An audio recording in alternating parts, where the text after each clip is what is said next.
Theodor Herzl and Zionism by Eugene Mongan.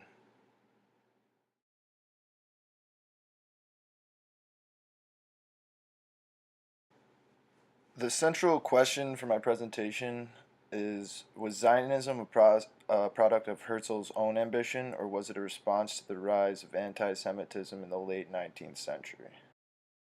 I chose this as my central presentation question because I was really fascinated with how Theodor Herzl was so influential in the century after his death, and I wanted to see how he was able to do that, to go from an assimilationist to a full-on Zionist. My thesis was that um, Theodor Herzl's transition to Zionism was the result of the decline of success through liberalism and the rise of anti-Semitism. Herzl, admittedly ambitious, utilized the opportunity to make his footprint in the histories, which explains his transition from assimilationist to a devout Jew. Shorsky provides extensive evidence supporting the assimilationist position of Herzl prior to the 1890s and the Dreyfus Affair. Ultimately, the decline of liberalism, the rise of anti-Semitism, and the ambition of Herzl all collaborated to the founding of Zionism.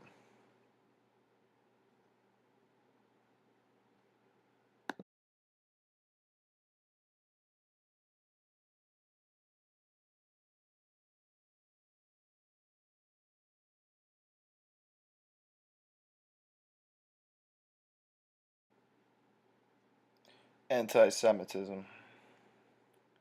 Anti-Semitism has existed since the Jewish exodus from Egypt. Early in their history, Jews referred to themselves as the chosen people, a title granted to them by their God. This created distaste for the Jews amongst the Gentiles. Notable pogroms throughout history, which are massacres where Jews were the victims, are the First Crusade in 1096, the Spanish Massacre of 1391, the Spanish Inquisition, the Ukraine Cossack massacres from 1648 to 1657, and the Russian pogroms from 1821 to 1906.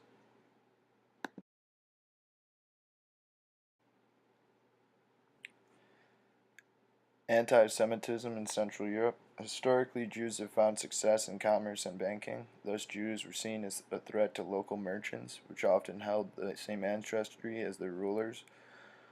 Rulers utilized their power to deter the success of Jews in favor of the indigenous Christians. In 1744, Frederick II of Prussia decreed that only a limited number of Jews were able to settle in Breslau. Also, in 1744, Maria Theresa, then Empress of Bohemia, ordered the expulsion of Jews from her empire. In 1541, Jews were expelled from Prague by Ferdinand for apparently committing treason by siding with the Turks.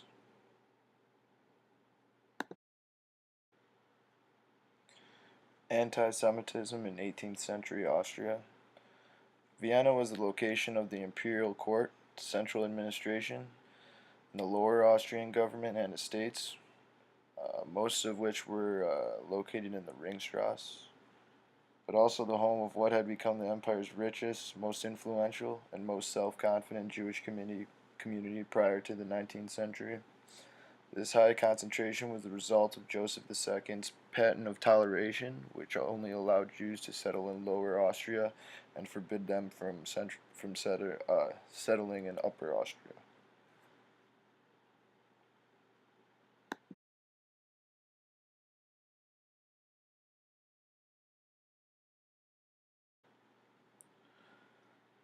The process of assimilation was a common practice for many Jews in Europe during this time. In the 19th century, Jews began entering the modern entrepreneurial class by adopting German culture and the German language, despite living in a dominantly non-German region. As Shorsky puts it, the faith of the fathers declined as the status of the sons rose, when referring to Austrian Jews. The process of assimilation was generational. With each generation came the decline of Jewish practice in favor of German culture. Instead, these young Jews chose to identify themselves as Austro-liberals.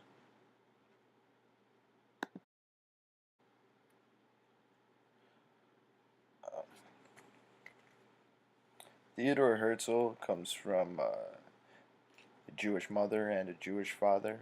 His grandfather was a devout Jew, but the process of assimilation had already begun and was present in Theodor's father, who virtually abandoned the practice of the religion in favor of secularism.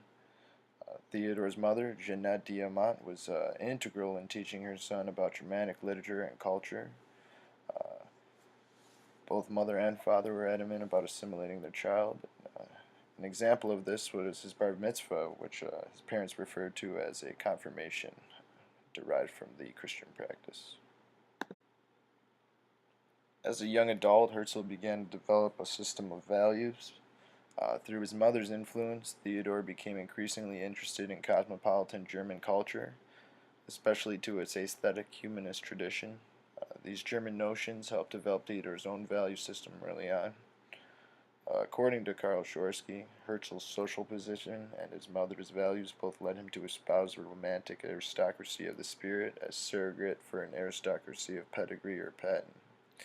In Austria, higher culture was greatly prized by the liberals, which dominated Vienna at the time, so the process of assimilation came easy to Theodore.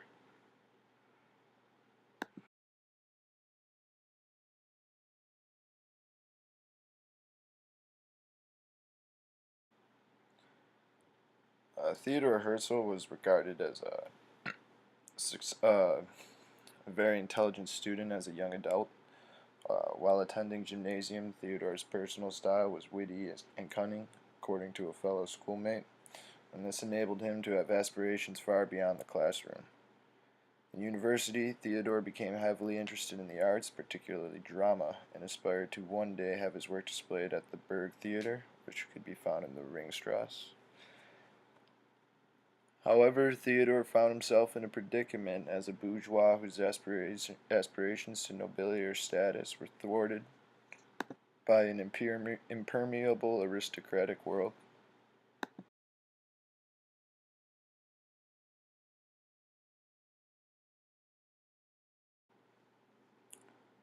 Theodore Herzl experienced anti Semitism at an early age, beginning in university.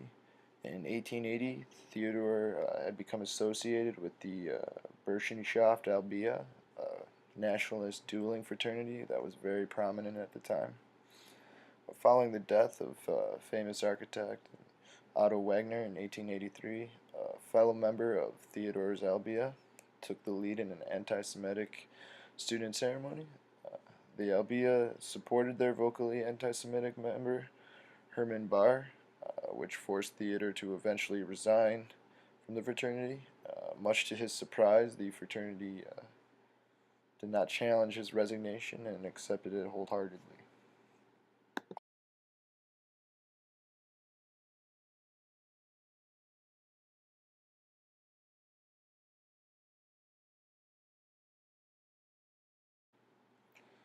Although Theodore's bourgeois parents wanted him to become a lawyer, uh, he decided to become a journalist for the Neue Press.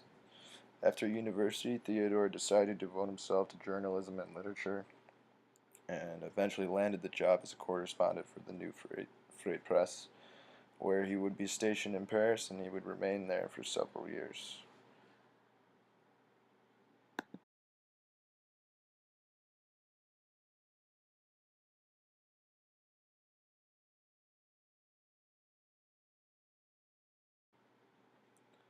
Uh, it was during Theodore Herzl's tenure in France that began the transition from assimilationist to Zionist. Up until the early 1890s, Theodore had found success as an assimilated Jew and had remained relatively unswayed by anti Semitism, even when he witnessed it firsthand during his university tenure.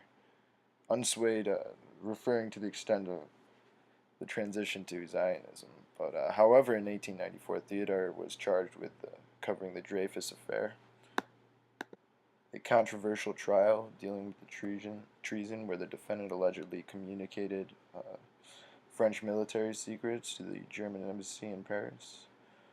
The French courts wanted to send the Jewish officer to death and execute him.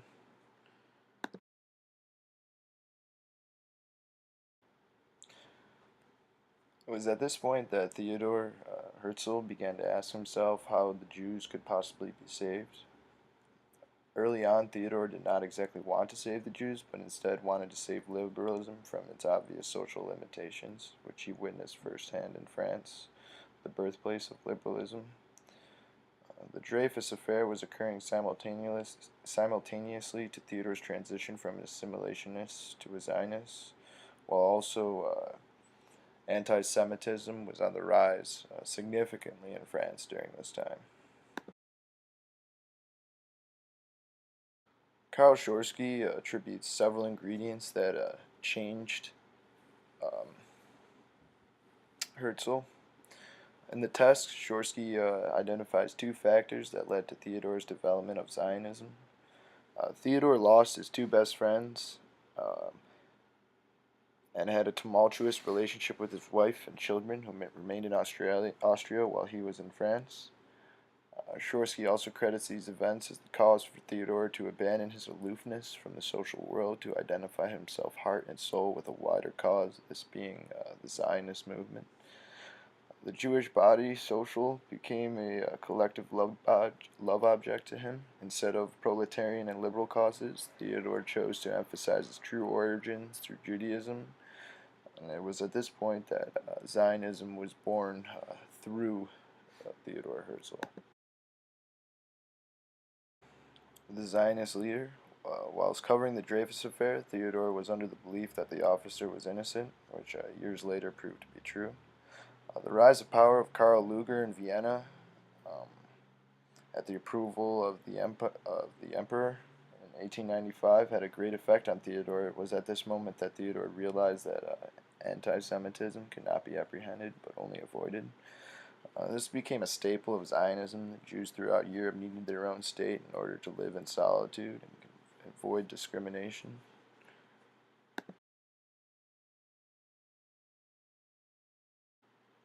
Der Judenstaat, or the Jewish State, was a book published in 1896 by Theodor Herzl, and it outlined the reasons as to why the Jewish people must leave Europe.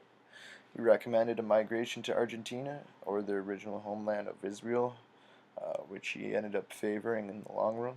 Theodore believed that Judaism was more than just theocracy. He believed that their culture was nationalistic in retrospect and thus deserved its own nation. Theodore concluded that anti Semitism, which had occurred since even before the birth of Christ, could not be avoided except only in absence.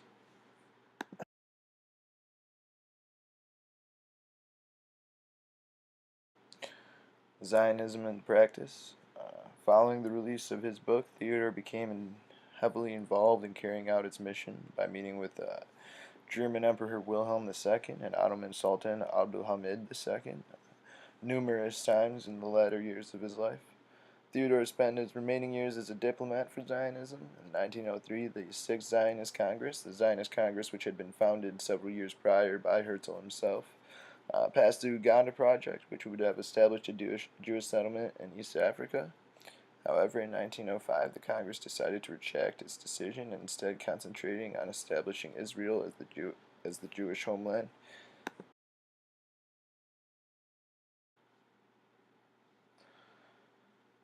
Death and impact. In 1904, Theodore died from cardiac sclerosis at 44 years old.